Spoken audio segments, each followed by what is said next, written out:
Horn of abundance, needed to expand and to populate the world. We claim these are only possible and viable in carbon agroforests.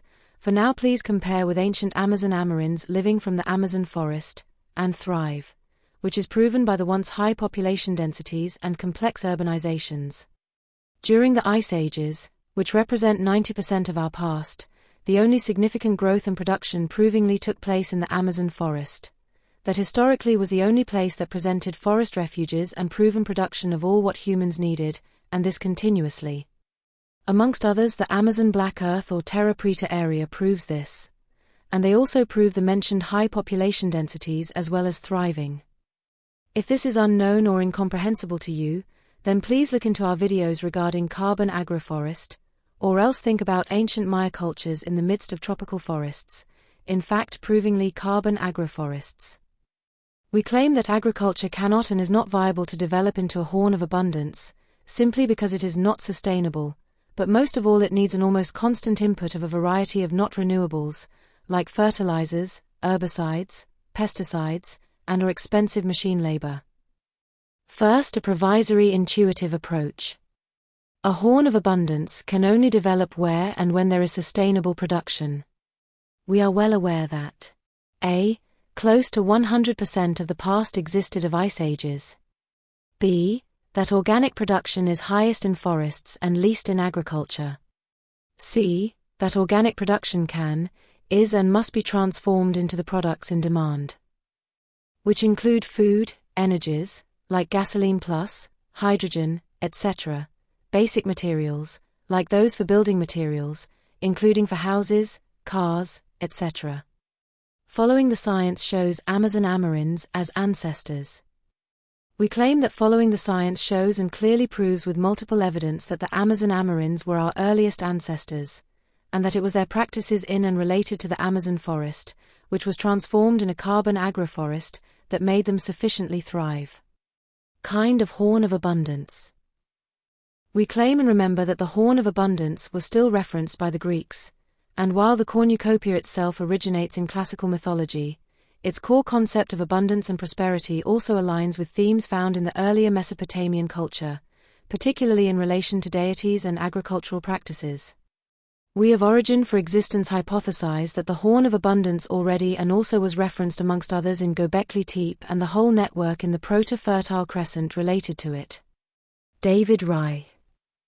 David Reich is a brilliant, experienced and renowned statistical geneticist, researcher, research leader, university professor and winner of several prestigious awards.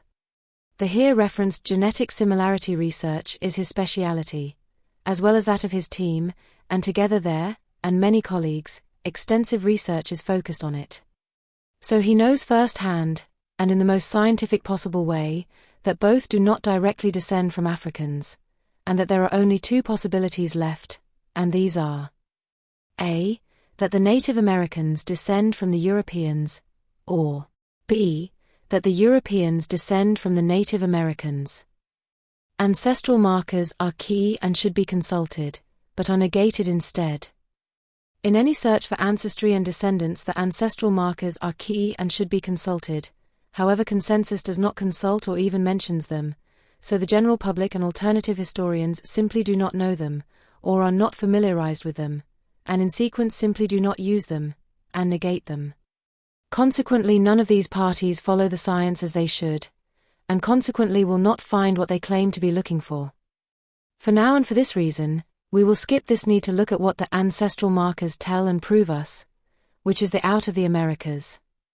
Dominant Y-DNA R1b to find ancestor. Our next hint to find our ancestor is that 60% of all Europeans are dominantly Y-DNA R1b and next R1a. The fact that the Y-DNA root of these haplogroups is the prehistoric Y-DNA R1, and the fact that this prehistoric R1 can only be found in the Americas, and further seen that R1b and next R1a are dominant in Europe as well as the rest of the world, this is very conclusive. Ancestor of ancient and modern humans emerges. It proves that it were the Europeans that descended from Native Americans, and not the Native Americans that descend from Europeans, which was hypothesized, and this hypothesis even received the name Solutrean Hypothesis. Solutrean Hypothesis, proving out of Americas. For obvious reasons that you can find above and below, this Solutrean hypothesis that was first publicly presented in the late 1990s by Dennis Stamford and Bruce Bradley, was abandoned already decades ago.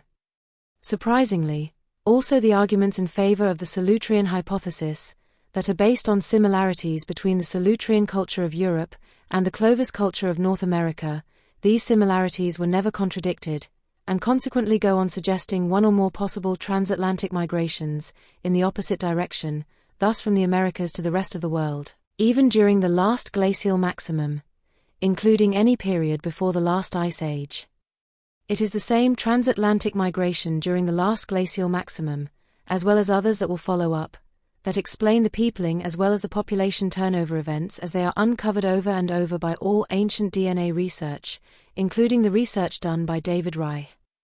Additionally, genetic studies have largely refuted the idea of a significant European contribution to the early peopling of the Americas, with, as expected, consensus that does not even consider an American origin, seeing and recognizing what is not American and as a consequence evidence selectively pointing to an Asian origin via the Bering Strait or the Beringia Land Bridge, which after all is more realistic than out of Africa, especially since later migrations effectively and inevitably out of Asia will take place.